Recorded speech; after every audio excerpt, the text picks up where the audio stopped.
sing. Great are you, Lord. It's your breath in our lungs, so we pour out our praise. We pour out our praise. It's your breath in our lungs, so we pour out our praise to you only. It's your breath in our lungs, so we pour out our praise. We pour out our praise. It's your breath in our lungs, so we pour out our praise to you only, Lord. Well, what's up, Kingwood? Hope you're doing well. Bear with me. Brett brought us snow cones. It's been a while since we've had a snow cone as staff, and we think we're going to give snow cones to the first 250 people here on June 7th. And if we have 251, if we have an overflow into the fellowship hall, You gotta love. no, I think we give it to them first because, they're closer to the. That means we're over 250. We've done well.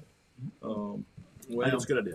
Maybe we should just go first 50 to get people here on time. So there we you say go. first 50. Anybody here before 9 o'clock? Yeah, everyone will show up on time. Anybody here before 9 o'clock? Gets a snow cone. That means I'm out. All right, yeah, that's right. So anyway, I am what I am. I'm gonna hope you'll hear Brett back there chomping his ice with his spoon, but And David, too. Just a David moment. too. I'm gonna let mine probably melt, and Brett will have to Oh, make no, me don't another do one that. after the class. But thanks for joining us. That would just be such a shame. I would have to make myself another one. That's right. That would be so awful. So we've got 7 or 8 minutes before for folks. What do you guys? What's it Like it up there. Yeah, Debbie, I do like it up here. I think this is a pretty cool perch, Yeah. and you probably can. Well, let me rephrase that, Debbie. I like it for Wednesday night services when we're recording. Yeah. I personally wouldn't like worshiping up here. I like to be a little closer to people with the sound and stuff, but I know some people love it up here. They feel like And they're that's fine. closer to God. I think is what it guess is. so.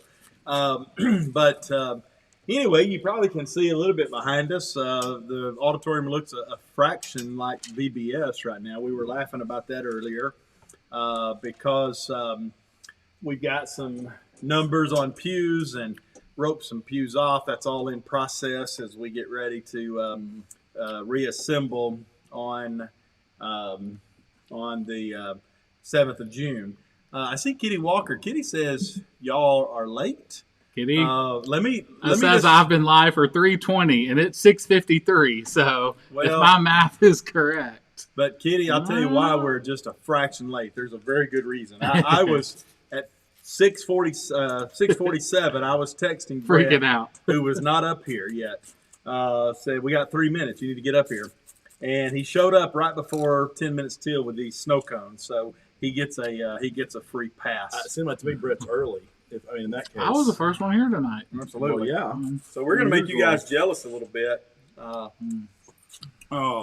Does anybody know what my favorite flavor? That's what I was going to ask what the audience was. What does the audience think David's favorite flavor and Jeff's favorite flavor and Brett's favorite flavor of snow cone is? We could stick And our you tongues can out. share. We could stick our tongues out. You could find out pretty quick. No, So, not necessarily. what is our favorite flavor of It's a snow little cone? harder for David. I'll figure his out. I'm not sure I got bad news. I'm not sure snow cones are on my cardiac diet. So thanks, Don't- Brett, for killing don't me. I'll take it. I'll take it. Just pass it over. Well, yeah. Thanks, Brett, for But trying you have to a carry hole in your ministry. heart. It should just flow kind of. It should. Right Yeah, it on. should just flow right through the Yeah, pericardium. yeah. Yeah. I hear it's actually good for healing pericardial illnesses. Yeah, really. So, okay. So we've got about 5 or 6 minutes till before we're going to start our start our study tonight. And tonight's the wrap up. 10 weeks, I think. Week 10. This is week 10, week 11 that we've actually been gathered distantly. What did we do And, the first week? We did We kind of something- talked about I don't remember. justification, rationalizations for why we might not gather. Ah, How that yeah. how Scripture spoke to that. Yeah, I think Was we that at remember the that. TV down there? We sat in what I would Where call you could see the Frank's hallways? Place. Oh yeah, we sat in Frank's, Frank's place. Place That's is right. what I call that little area. Yeah, we did. We kind of justified some of the decisions on the assembly and things of that nature. I do remember that now. Yeah. I've slept a lot and had surgery Well, since I was then. going to say, so- you are kind of off the hook to have to remember that. Yeah, So. I do remember that. So this is actually week 11 of a Wednesday night class. So, Yeah. and we got great things in store for you next week. We're just not sure what they are yet. So The Lord knows. Uh-huh. The Lord Jeff will and I are provide. still talking, thinking.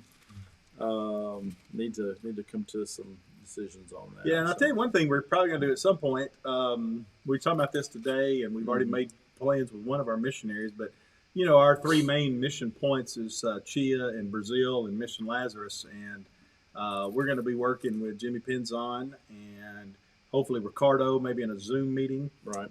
Maybe Jared Brown with Mission Lazarus to talk a little bit about their mission work and maybe some of the ways that those areas have continued to try to be a church during the pandemic like we had been. Right. So that might be something we do over the next couple of weeks if we can get that together. So I've seen on the news that Brazil's been pretty hard affected by this Yeah. as well. So yeah, they have. anxious to hear Ricardo's take on that. Yeah, I talked to Ricardo through messaging Monday afternoon, I guess it was, and he was doing well.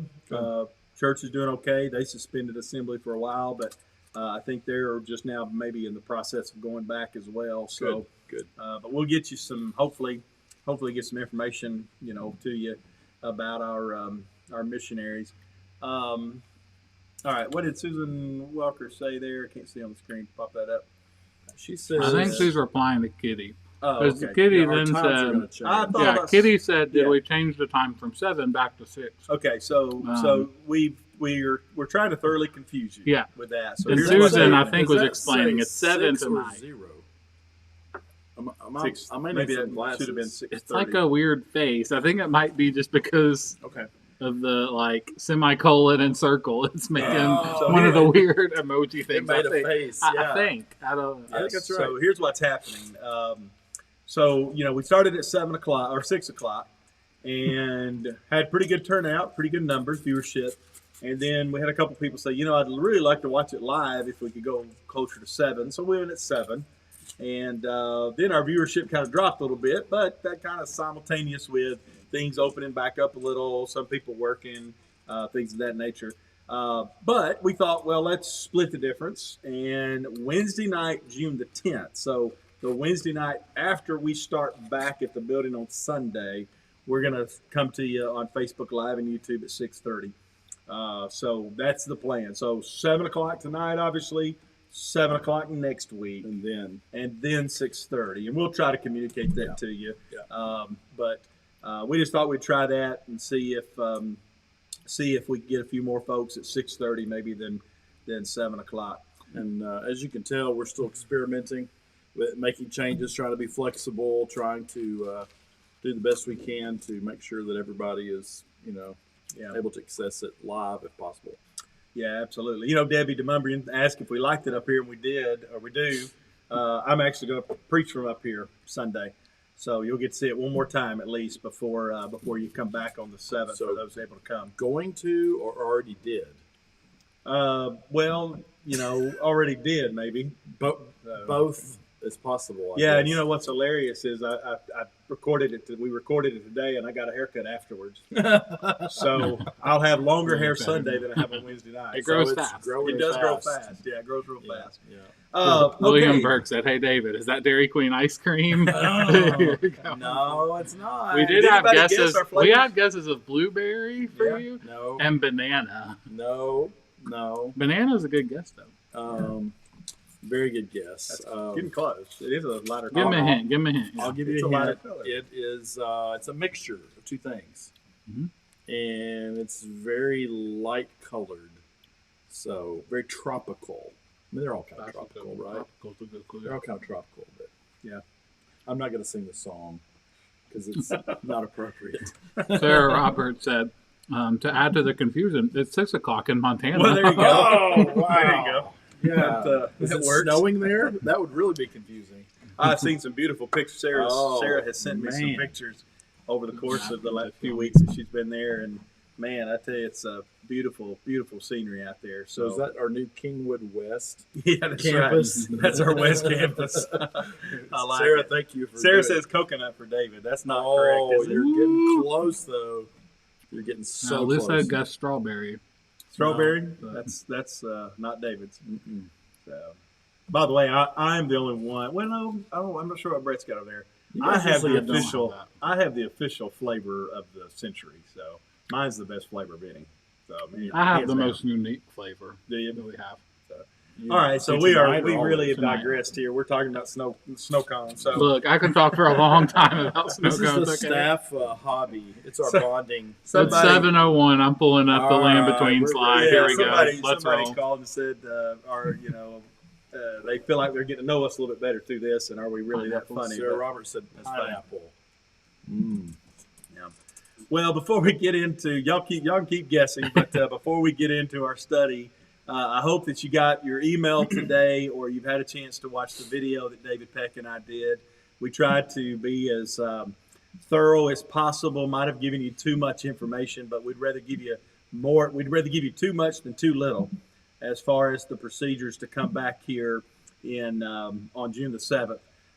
So read through those emails, watch that video. It's going to be posted, pinned at the top of our Facebook page, I think, for a little while. And hopefully that makes sense, and hopefully that you would, hopefully, you understand our rationale, and we're looking forward to trying to phase back in. But phase back in as humanly, as safely as humanly possible. That's what we're trying to do. So thanks for joining us tonight. Appreciate you being here. I know we've got somewhere around 48 or so on Facebook. I don't know about YouTube. We'll check that. But I've seen a couple people on YouTube at least comment. Yeah. So glad you guys are with us. And tonight, David, is a recap, a wrap-up of The Land Between. So let me lead us in prayer, and then David will get us started with our wrap-up. So let's bow together. Let's pray. Father God, thank you so much for loving us, giving us an opportunity to study your word through the medium of Facebook and YouTube. We just ask, Father, as we wrap up and recap tonight, that you'll be with us, that you would guide our thoughts and discussions, that we'd get participation from those that are watching, and that this will be an encouragement to us as we continue to kind of live in our own land between at this moment in time. Thank you for your word and what we learned from it and how we apply it to our lives. We ask all this in the powerful name of Jesus. Amen. Amen.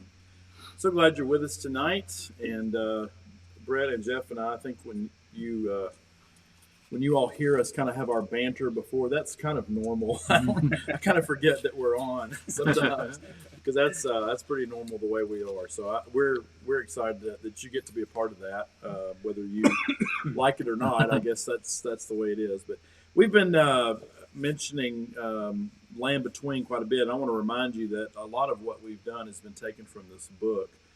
It is called The Land Between, Finding God in Difficult Transitions.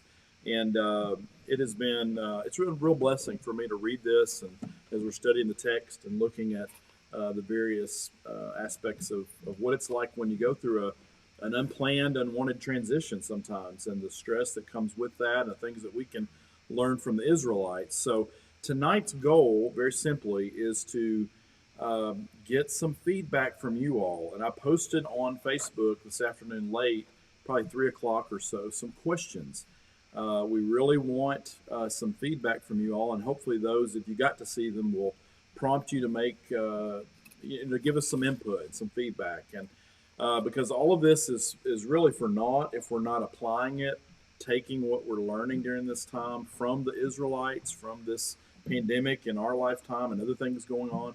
If we don't take that and apply the principles and the things that we can learn, it's kind of for naught. And so let's jump in real quick and just to kind of set the stage again for what we're talking about, what we're using as our metaphor, and it's the Exodus, the biblical story of the Israelites as they journey through the desert from Egypt to Canaan. And I'm going to ask Jeff, if you would, to read Exodus 3:8 and kind of come up with that.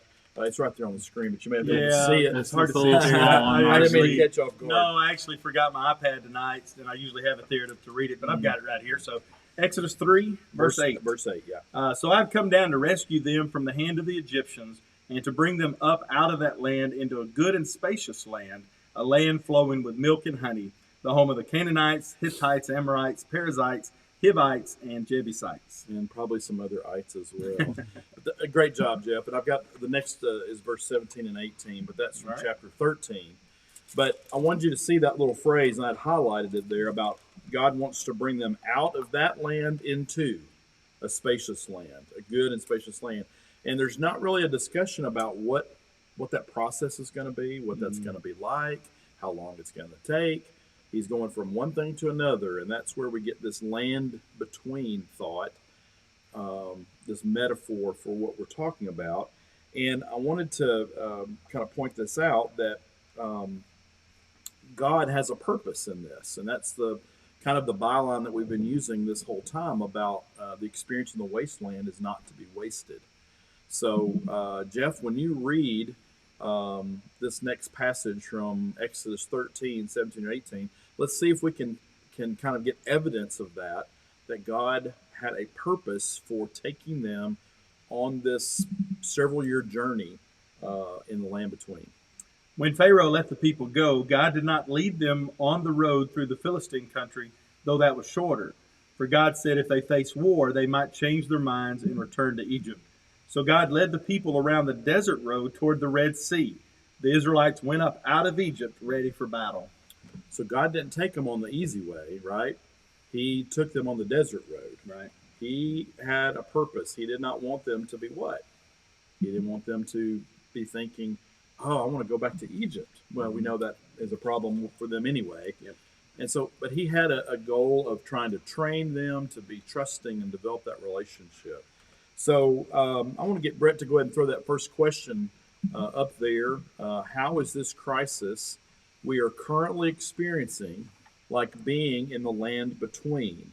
And as you guys think about how to respond to that, let me just kind of add a couple comments, and Jeff, feel free to pitch in here. But I think it's important for us to think about the fact that this is not just being in limbo, but if we can kind of shift our thinking and our paradigm to the fact that God is taking us on a journey somewhere from where we were to wherever it is we're going, and He's got a plan and a purpose for us, that can really help us and really be instructive, I think. Anything you want to throw in there? Well, I love the statements you've made multiple times during the series. The wasteland's not meant to be a waste. You know, I think it's the easy part of all this that we've been facing is just to kind of sit at home and lick our wounds, so to speak. You know, we can't go anywhere. The restaurants were closed. We can't go to assembly. You know, we have to wear a mask. You know, various places. So we could sit back and feel sorry for ourselves and kind of, you know, lick our wounds, so to speak. But how has God used this time to transform us, to change us, to hopefully help us grow? And multiple times during the series, you know, I kind of mentioned some change in perspective for me. You know, some change in routine, some change in habit. You know, and as I reflect back on it now, as I look back 10, 11, 12 weeks ago now, which is nearly, 2.5, 3 months ago, I can see myself I could see myself getting in a rut back then of kind of going through the motions. You know, sometimes in ministry and maybe in all jobs, you have these seasons where you just, okay, I've got to preach this week. I've got to teach class on Sunday. I got to teach class on Wednesday. Got some hospital visits to do, you know, and I'm just checking those boxes off each week. Okay, I've done a good job. And you get stuck in a rut because you're checking off the boxes of doing all those things. And for me, I think I was getting close to that season in my life where I'm checking off the boxes instead of really doing ministry. And then boom, this hit and can't check off some of those boxes, you know, and had to do some things differently like we're doing now and you know, pre-recording worship and trying to be creative every week to give something, you know, unique to enjoy. So for me, that's been good. You know, this, I hate that we've gone through this. I weep over, I think hit 100,000 deaths today. Yeah. I weep over that. I mourn over that. For me personally, this has been something God has used to snap me out of that rut that I felt that I was getting into. So I like the wasteland comment. You like that, and that's very good and very transparent. I think we can all relate to that somewhat. That we get into our routines. Brad, is there anybody that's throwing out an answer to that question? So the one I there? see here right now, Beth Doss said, from living life as normal into a life of not knowing what life may be like moving forward. Same scenario as the Israelites had.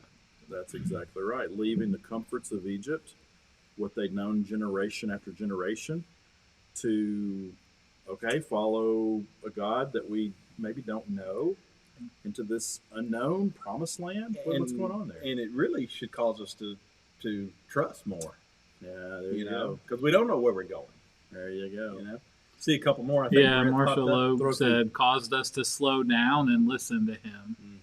And then Melody McCarver said, this experience has forced us to evaluate our true purpose and has made God feel even closer than ever. There you go. You know, I think that's a great point that Melody made, and I think one of those paradigm shifts is for me is assembly. You know, assembly is important. We're commanded to assemble, and you know we want those that are less, that are more vulnerable and more susceptible to this virus to feel free to stay home without judgment. Yes. But at some point when this thing's over, we want you back. Please. You know, we want you back because assembling is important. But at the same time, this has kind of given us an appreciation for assembly, but has also shown us and reminded us, I think, that the church is much more than the gathered corporate assembly on Sunday morning. I think sometimes the way we look at it is, we're doing church if we come to church on Sunday morning. And that's not been possible for us, but the church has continued to function and to serve and to minister. And we've connected with some people through this that we would not have otherwise had an opportunity to connect to. That's true. So I think that's a positive of all Absolutely. this. Absolutely. Anything else, Brett, that's popped up there? We got several more questions that we want to throw out there to you guys as we kind of review. But What did Darlene say? She said try to walk by faith. Try to walk by faith. That's right. And that is exactly why God led them the desert road. He wanted them to learn to walk by faith. He wants us to learn to walk by trust and by faith in Him. Zach, I think we have a couple more. Lisa Perto. Yeah, we may be reaching others by avenues of electronic and social media that wouldn't have been possible personally before. Well, Yeah. I'll share. I'm not going to share any names, but I will share this with you.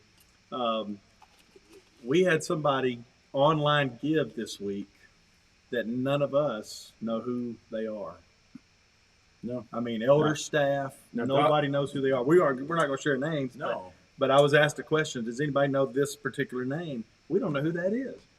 We think it's somebody that has connected with us through the means that we are using. It's either that or they meant to give to Kingwood in Texas. We're not sure. We're not giving it back. It's all God's at this point, right? It's but glory to God. Yeah, but what a blessing that is. We see a Well, couple Rodney more. King kind of said the same thing. God has shown us or forced us to use methods of reaching the church we haven't used and caused us by extension to reach the unchurched. Yeah, absolutely. Yeah. That's exactly right.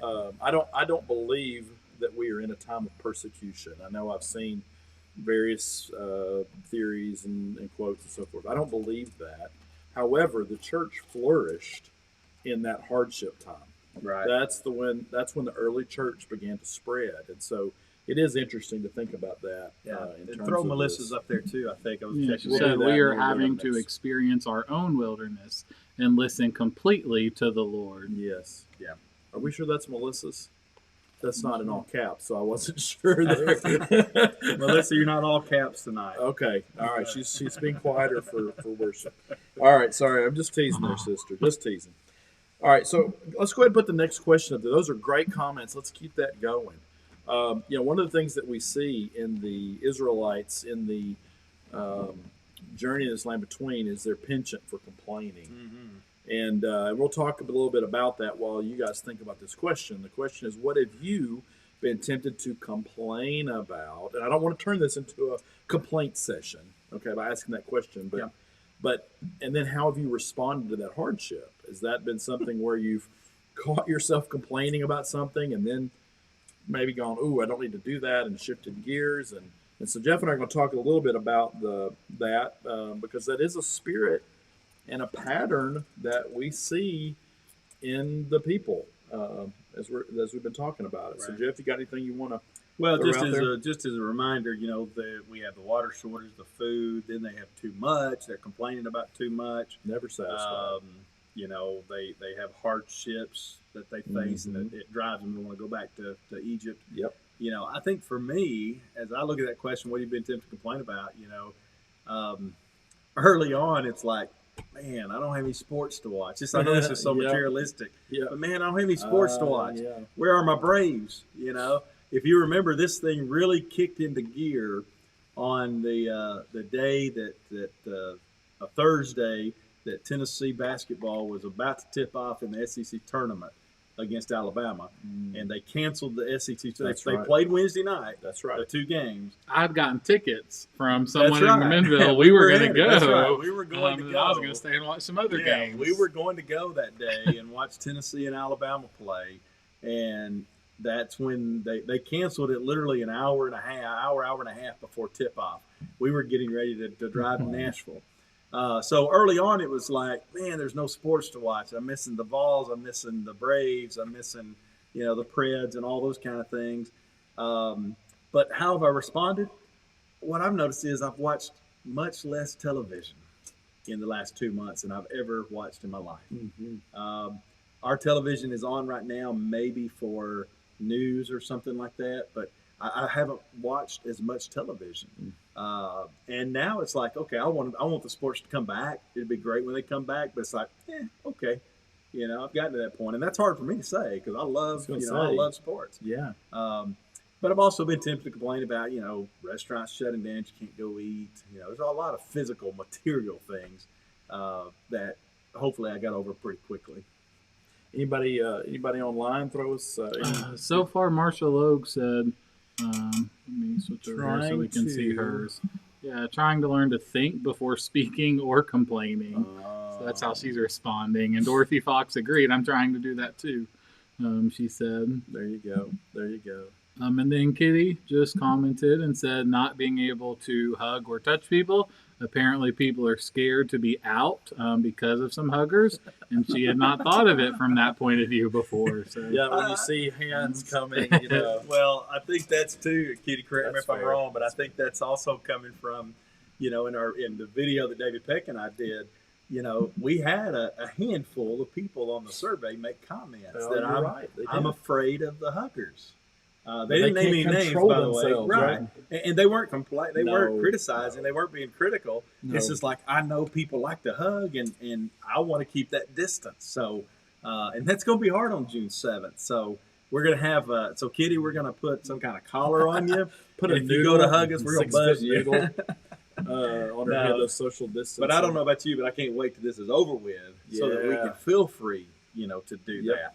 Yeah. Because it's so weird, going into places and not shaking hands even. Every place that I've been in recently, doctor's offices or whatever, there's no handshake, there's I no know. greeting like that. That's just weird. And for a church like us who loves to hug and loves to shake hands and love to Show give affection fives and that show way. affection, Yeah. it's so hard. It Absolutely. really is. Well, the interesting thing that we've talked about related to the Israelites is that we can understand somewhat their temptation to complain, and we've mentioned a few things here, but our reaction to those hardships forms us as well. First there's the complaint, and then you keep complaining, and it kind of becomes like a groove in a record, if you will. Some people may not know what that is, but I think most of this audience probably That's coming does. back, by the way. Record Yeah, players are coming vinyls are back. big. So, Yeah. but it'll become kind of the way we view things. And so, the Israelites started out with a spirit of complaining that kind of became what they're known for. They're Yeah. murmuring and grumbling, and the thought is that is lethal, or that is contrary to developing a trust in God, which Right. is exactly what God was up to when he took them through the desert road. Exactly. Throw Melanie McCarver's up there. I see read hers Yeah, on my phone. she's- It's good. Yeah. She said it's easy to find things to complain about. It's our human nature. Yeah. But then humbling when you realize others have lost loved ones during this time. Makes you feel ashamed to complain about anything. Yeah, I got the text alert, and I know there's some debate on numbers when it comes to deaths, because if you have COVID but you have a heart attack or die of cancer, it's getting counted as a COVID death and all. But regardless, 100,000 people have died of something, whether it's COVID-19 or whatever. At least they were most of those were diagnosed with COVID. I got that text alert on the phone today that would reach that 100,000 person loss. And like Melody said, it's like, okay, it doesn't bother me to not be able to shake a hand now and to go in a restaurant. I've got it. Perspective. I've got it pretty easy. I'm not, knock on wood, I've been fortunate not to get the virus, and so that puts it into perspective. Well, and It really does. you're what's kind of touched me, and this isn't me directly, it's something you said, but it was about being in the hospital with the lady who was on, I guess you were on the COVID Yeah, I was wing? on the COVID wing for 12 hours, and well, no, actually, this lady was off the COVID wing, but after I left the COVID wing and got there on Sunday night, this lady was across the hall from me, and she was by herself, and I don't know what her health issues are, but it was pretty obvious she had some dementia and Alzheimer's going on, and she just cried. I mean, she just and you could, her door was shut, my door was shut, and you could still hear her just weeping, by herself. And the only thing her family could do was talk to somebody on a telephone to find out how she was doing. So that kind of puts things in perspective. That we've got it pretty good. If we don't have the virus, we're not sick. We've got it pretty good. You got that right. Well, let's go ahead and go to the next question, and we'll, continue to get some responses from you all. Thanks for that. And, one of the other things that occurred was Moses had a meltdown. And this is kind of related to that situation. We're asking you, what have you been crying out to God about lately? And crying out is certainly, I think it could be confused for complaining, but it's different because you're not complaining about God, you're complaining to him because he cares. And here's a situation where Moses comes to and just is on the verge, of having just a complete breakdown. And he says, I can't carry this anymore. It's too heavy for me. Numbers 11. We don't have that passage prepared, but hopefully you'll remember that story where he's the weight of the people complaining and rejecting, and he asks God a series of questions. Why'd you do this to me? And so on and so forth. And he's just on the edge. And so, we look at his example of crying out to God, even though the language is pretty raw. Yeah. And we see those same examples in other Old Testament characters. We see it in Elijah. We see it in Jeremiah, to name a few. And so, I'm curious, as we're going through this land between, what's on our hearts? What are we, tempted to complain about? Yes, but let's turn that into crying out to God. God, here's what we're feeling, thinking, wanting, and so that's what we want some feedback on. Well, if you remember in the series when Thoughts, we sir? were talking about this, we were talking about lamenting. Yep. And we talked pretty definitively that lamenting to God is a biblical concept. We have a whole book called Lamentations. They're laments. The psalmist, how many times does the Psalms do you read a lament? So one of the things that we've done a lot on our noon prayer time on Facebook is to cry out to God and ask for this to be over with. End it, right? For the virus to dissipate, for people not to get sick anymore, to find a cure, to find a vaccine, to find therapeutics. So those are some things I've been crying out to God for because, once we get a therapeutic, once we get a vaccine, then sure, people may still die of this like they do flu or other things. But when we have therapeutics and vaccines, it's going to make the chances of survival even greater than they are now. And so I bet that's something I've been crying out for, is to find that vaccine, find that therapeutic that when somebody gets sick, they can get this therapeutic and get better. And we might great comments. One thing that we might be tempted to do is to think that, when we're desperate and when we're crying like this, that crying out to God, that's like some sort of spiritual deficiency or weakness. And really, I think Scripture teaches us. We talked about poor in spirit not that long ago, two Sundays ago, I guess. That's exactly a sign of spiritual health. Yeah. To be able to say, okay, God, I can't take this. You take this. And so, what are some of the things that folks have said? And anybody, that's a tough one, isn't it? Brett's shaking his head. So, no, well, and I just thinking about what you were just saying and talking about is one of my teachers at Harding. We came into class one day and he said his first question was, how many of you guys have ever yelled at a salt or pepper shaker? And all of us were just like confused, like, what is that? Who yells at salt and pepper shaker? And then his point, what he was getting at eventually was, we don't yell at things that we don't think are real or that we believe in. So even when you're yelling or crying out to God, it's still an acknowledgement of faith. It's still, we can be in those seasons because we're crying out to him, like wanting answers, believing that he's there. So it's not a lack of faith. It's showing and helping show that we do have faith, that we believe he's there. To cry out to him. We believe he's real. Yeah, that's great. So it was just great insight. Put Kitty's up. Kitty had a great comment there too while you guys were talking. To forgive there. me. Yeah, to forgive me when I get frustrated with all the bickering, me included, from Christians about this and politics. We're called to be his light and his salt. Bickering doesn't show God or Christ. That's absolutely right. And I'm glad you mentioned salt and light because that's what we're going to be preaching about on Sunday morning. That's next. Carrie. And then Carrie Doss, what did she say, Brett? crying out that it's over soon, but that when it is, we will be different, living more specifically as he's called us, and not to fall back into the ruts or bad routine. Well, that's good stuff right Nailed there. it. Yeah, that's Nailed it. Yeah, because it's so tempting to just go Yeah. back to normal and get back in whatever ruts and routines that we were in. And I hope this has changed our perspective a little bit.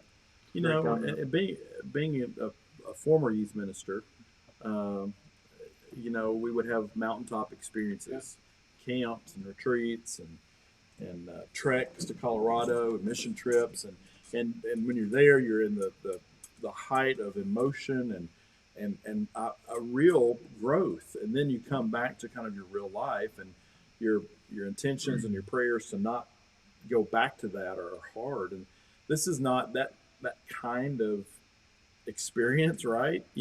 But it is a transformative. We'll talk about that in a minute.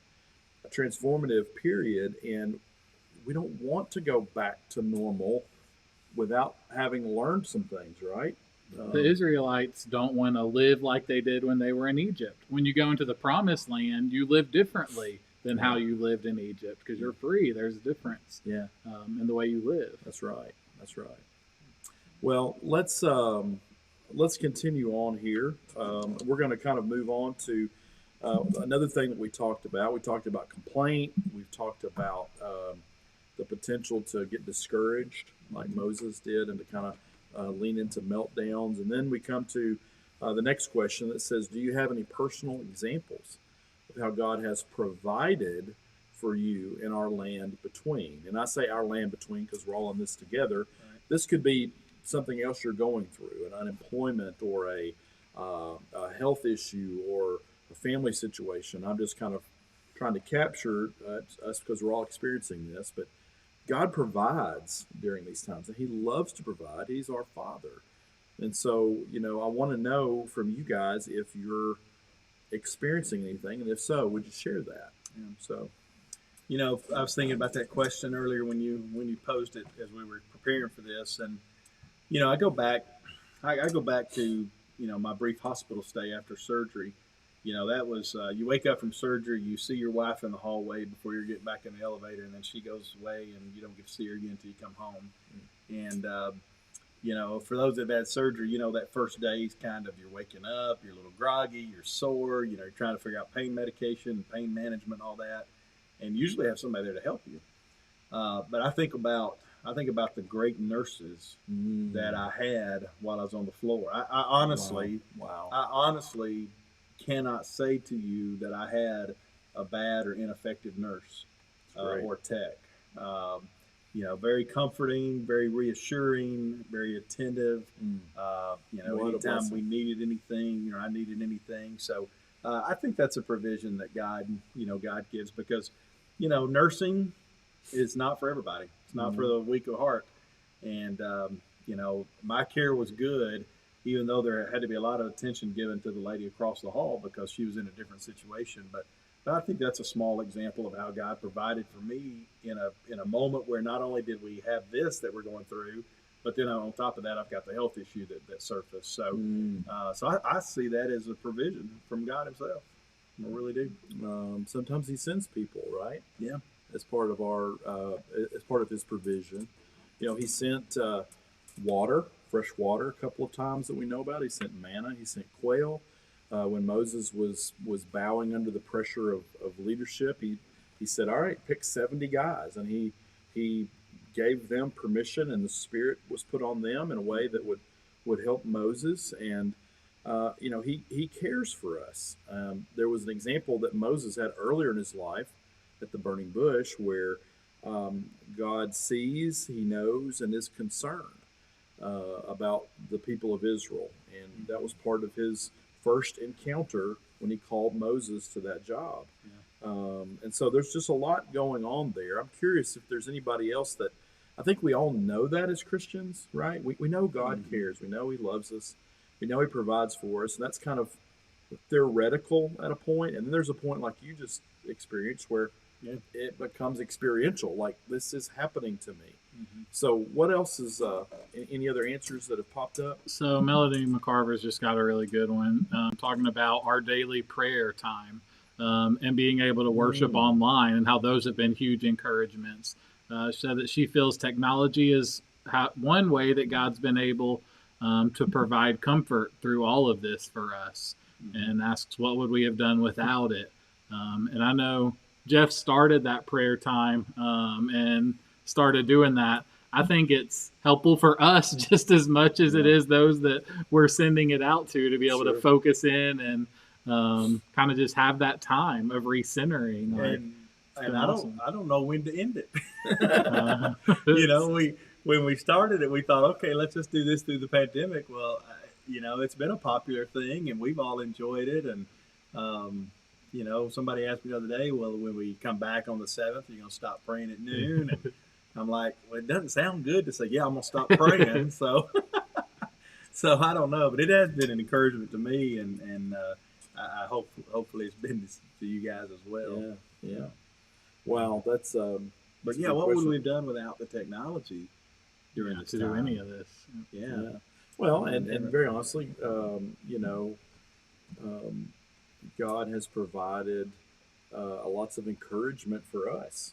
We've gotten cards, we've gotten socially distanced conversations in the foyer when people are dropping off their gifts and offerings, and we've got phone calls. What do you need? And it's just it seems like those come at just the right time too. Absolutely, they really do. They come at a time when maybe you're like going, man, is anybody out there? I haven't seen any faces. Is anybody watching, paying attention? And God kind of reminds you, oh yeah, there's people out there, and you guys just keep going, and looking at the comments, it looks like we're going to have to continue the prayer until the Lord returns. What's it say? Well, Never keep give it up. Keep it up. Somebody says they look forward to it every day. It encourages them, makes their day. So we may have to do that until the Lord returns. I was going to say, until He stops answering prayer. No, which isn't Can going we to just happen. make it 11 o'clock prayer time, please? Once restaurants are open, 11:30. I'm getting hungry. That's right. That's right. So, good stuff. Well, let's press on since we've got a couple more questions here. The next question is, how is God using pain or discipline to grow you during this time? And again, these are kind of personal questions, and if you're not answering online, there's no, I appreciate you doing that, but I definitely want you to at least be pondering these on your own. How would I answer this? And God uses, as part of His provision, He provides them material things, the Israelites, as well as He does that for us. But He also provides discipline. And just a reminder, a good definition of discipline is to inflict pain in order to rescue or avert future pain. You think about disciplining a child. You think about, the goal of that is not to just willy-nilly hurt someone, but it's to train, to teach, to reinforce a positive or negative thing they need to be doing, right? Yeah. So I'm curious out there, how's God using pain or discipline to grow you or me during this time? You got any examples of that? Share that. Yeah, that's a great question. As you guys are thinking about it, I'll go back to what I said earlier about before this all happened. I was starting to feel kind of like in a rut. I was comfortable. I think all ministers, when they come into a new place, those first, that first year, 2 years, whatever, it's kind of honeymoon period, and then you get into the year 3 and year 4. Well, now I'm into year 5, and the temptation is to get comfortable. You've done it. Hopefully, you've done a good enough job where people trust you, so you just kind of get comfortable and go through the emotions. And I think we all have seasons where we do that anyway, no matter how long we stay at a place. But I think I was getting up to that point of feeling comfortable. And when you feel comfortable, you don't necessarily always put your best foot forward.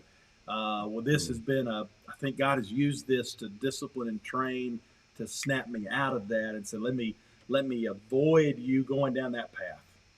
I don't want you to get comfortable. I don't want you to get stuck in that rut. So let me pull you out of that. Let me use this deal that's going on in the world to kind of snap you back and get you a little bit more creative, get you a little bit more focused, and so on. So I'll just liken it to that for me. Yeah, I mentioned that earlier. I think that's good. That's good. Well, I think a lot of us are missing in the pain of just being together as a church family. I know I miss our hugs. students. I miss those hugs from Kitty and other people. Yeah, and our youth group, like our summers. This is just Yeah. so different. So I'm missing all of those things, and it hurts. But it's just, I don't know. I'm going to appreciate my time with our students even more. I'm going to appreciate the events that we get to go to in the future even more. And so even though it just stinks right now, I know that in the future it is going to help. Like, it is going to give you a better appreciation and love for each other, and some of those things we get to do. Absolutely. All those are good. All that's good stuff. So Yeah. And again, it's not when we think about pain, and I'm going to kind of skip ahead to use this analogy, but we've talked last couple of weeks anyway about an athlete in training, and so when we think about pain, don't think about necessarily like the stubbing of a toe or a slamming of a knocking your head on the door or cabinet or whatever. Think in terms of, okay, how do I create growth and strength, and you have to challenge your muscles, and it hurts. And so God's got a plan to grow us and use those incremental things, the daily routines, and the pain and the discipline of training to cause us to become something. right. So it's very purposeful with an intent. So, Well, before we go to that very last question, Yeah. get ready to wrap up. You think about the athletes. There's always, you go through all that training for what's at the end of the finish line, the end of the rainbow, so to speak. And I think you can look right now and say, okay, I see some things God's doing during this pandemic. A year or two from now, you're going to be able to look back and see even more, I think, what God did I through agree. this. And that's something to look forward to. So, one thing I have thought about quite a bit is that so many groups, businesses, schools, churches, had planned a 2020 vision, yeah. and it's almost a, okay, let's play on those words and let's come up with a 2020 vision. And then here we go. We have this huge curveball. I mean, that doesn't even do it justice, right? How many of those 2020 visions at this point are still on target, accurate, whatever, because God's doing something? Yep.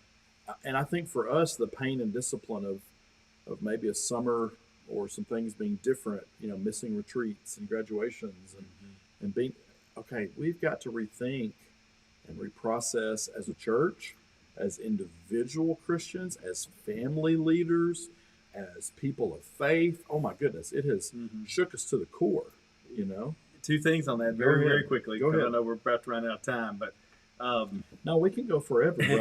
They can cut off anytime. that's right, they can leave. I got a snowball that's melting over here. I got to Oh, I get back forgot. to. Let's start wrapping up. We're still preaching through Jesus 2020, which is good. So we're still maintaining that. That's but true. here's what I thought about. Back in, I think it was in February, we launched a new billboard down on Memorial Boulevard. Yeah. And the goal was to increase our awareness, increase our visibility In the community. in the community. Yeah. Well, God says, I'm going to do you one better. I'm going to allow this pandemic to be something that's going to force you guys online. Yeah. You're going to have to learn to online stream. Your youth minister is going to have to spend hours and hours and hours learning it. And you guys are going to reach people that you never thought you would reach. Because we have people watching even at noon that we would not be associating with if we were just doing the standard normal walk of life. So Right. God said, okay, you think that little billboard's cute. What's what I'm going to help you do now? Exactly. And that's a great, I think that's a valid You're point. What we're exactly talking right. about. He's like, okay, you guys have given your shot Yeah. with the billboard, and it's a good thing. Don't get me wrong. Yeah, But definitely. he's like, okay, I tell you what, I'm going to use something else. I'm not Yeah. going to send a pandemic Right. so that this will happen. Right. But you'll be amazed when you kind of let me do my thing, right? Yeah, And absolutely. let me have control of stuff. So Absolutely. great point. All right, let's wrap up. All right, last question here. Again, a lot of these may seem a little bit like they overlap, but last question is: how have your experiences in the land between shaped you into the person you're becoming today? And again, we talk about the athlete in training. We've got to cooperate. I mean, if a trainer, if we're being coached by someone and we tell the coach, I don't think I want to do that, it's too difficult, too strenuous, then we're not going to be able, or we fight them on it the whole way, we're not going to get the benefits of learning and growing whatever new skill or conditioning or something with a teacher, with a parent, with anybody that has oversight or leads us. But we've got to stay open-hearted to that day-to-day growth behind the scenes, because then opportunities like this happen that are these huge things that are huge jumps potentially in our growth, not automatically, but potentially, if we can cooperate with God. And Joseph was someone that experienced a lot of those things. Didn't he? We definitely. talked a little bit about that the last couple of weeks. So. Anyway, any comments about that? Any thoughts? Well, from when you you guys? when you think about this one, I think you think about the fact that during these kind of times you can experience what we call transformational growth. Yep. And we use Joseph and others as examples of that. And one of the things for me in my transformational growth is it's been a deeper trust in God. I don't I don't wake up every day and think, okay, is it over today? What's the numbers today? How bad is it today? I did that early on, but now I find myself waking up and saying, okay, what have you got in store for me today? What do you want me to do today? How can I serve today? What do I need to be working on today? He's kind of got me through that initial shock of okay, things have changed. Let's wallow in it a little bit. And now it's like, okay, how can I trust you, and what will you do to use me today? That's one of the things that I think has helped shape me into the person I'm transforming into, during this land between time. And the example of Joseph should have been fresh for the Israelites. They were carrying his bones with them as Joseph had instructed into the promised land. Joseph knew that eventually God was going to come to their aid. And even after everything he had been through, they would have known this story. They would have known the story of him being sold by his brothers and then betrayed by Potiphar's wife, and then being in jail, and just continuing to keep his head down, right? And just, absolutely. I'm going to keep serving day by day by day. Yeah. And I see Carrie Doss put on the comments there, shaped us to appreciate, believe, slow down, and yes, trust. Good stuff. I like Carrie. that. Slow down, appreciate, believe, and trust. Yes, Those are all very, very those good. are all good. And hopefully, this time has done something positive for all of us. You know, whether and if you really think about it, I'm sure you can identify at least one thing that God has done in your personal life to help shape you and transform you during this time. Marshall Logue talked about materialism and things are not important. Be still and listen to the one that is in control. I think that's a great comment as well. That's shaping us into looking at those things.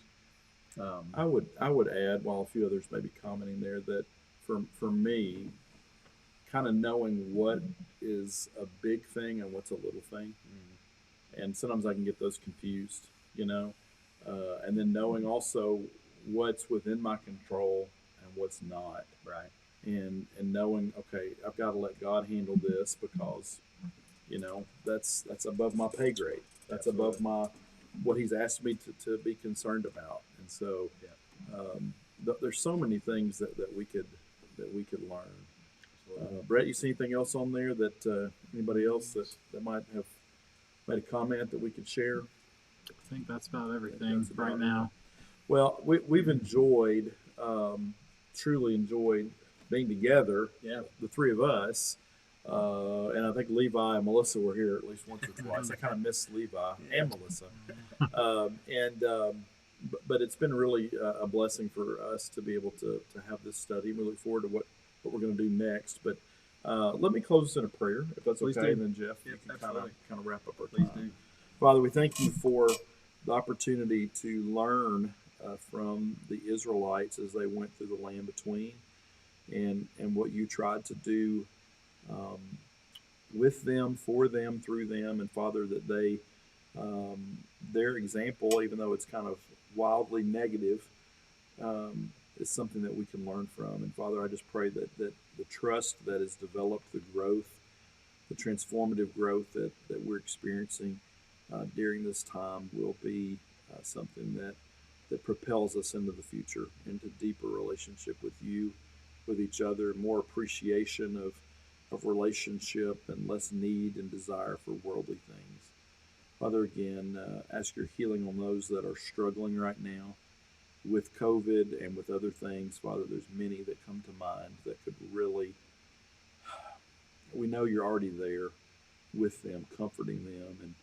And I have several in mind that I just know need you so badly right now. And I pray for them, that you bring your healing, peaceful touch to their lives.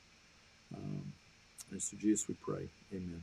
Amen. Thank you guys so much for joining us and giving us an opportunity to teach in this format. Tell you a couple of things just very quickly. I've seen your comments about the noon prayer time. We do not have any plans to stop that right now.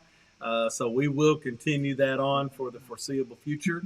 And we may throw it around to the staff a little bit more and split that up. But we may share that more, and you may see more of them on there as well. So we'll keep doing that. We promise you that. And again, for Kingwood members, you should have gotten an email and also a video explanation of our reassembly plan. So be sure to check that out. And we look forward to what God's going to do on June the 7th. And please follow the guidelines. Please stay home if you're vulnerable. Do the things we're asking you to do, because our ultimate goal is to all be back together as quickly as possible. And we don't know when that'll be, but we're going to trust God as we continue to do this and continue to work on this reassembling process. Also, we will continue to do a Wednesday night class. Don't know exactly what's coming next. We'll give you that information in 2 or 3 days. But we will do a Wednesday night class. It'll be 7 o'clock next week, and then 6:30 once we start to reassemble. And then we're still tweaking a little bit about Sunday morning class. Initially, we're only having one worship assembly. We're not going to have class here at the building. We are looking at ways to potentially do a class. We've been doing a Zoom class at 10:30, but everybody's already at home, so they can just leave the worship and come to Zoom class for those that have done that. We're thinking about maybe getting on Facebook Live maybe on Sunday morning if we can, but 10:30s, they give us time to get home and get ready. So we're working on that. But we will have more than likely we'll have something coming to you on Sunday morning. So that's all I've got. Appreciate you guys getting here. By the way, David, what is your flavor of choice? So I got a text message during, at some point, it may have been before class, and Kyle Sykes said it. I don't know if anybody else Brett didn't see any other correct answers, but the answer is pina colada. That is the flavor for Dave. In fact, I think I get it every time. That is my wife's favorite flavor of frozen She's drink. so smart. Susie, you're But brilliant. the real drink of choice is always cherry. And that's what I'm going with. So there you have it. The mysteries have been solved. We've solved them all on week 10 of The Land Between. All right. Thanks for joining us. Appreciate you being here. God bless you. Look forward to seeing you at noon tomorrow for our prayer time. Have a great Wednesday night. Thanks for coming.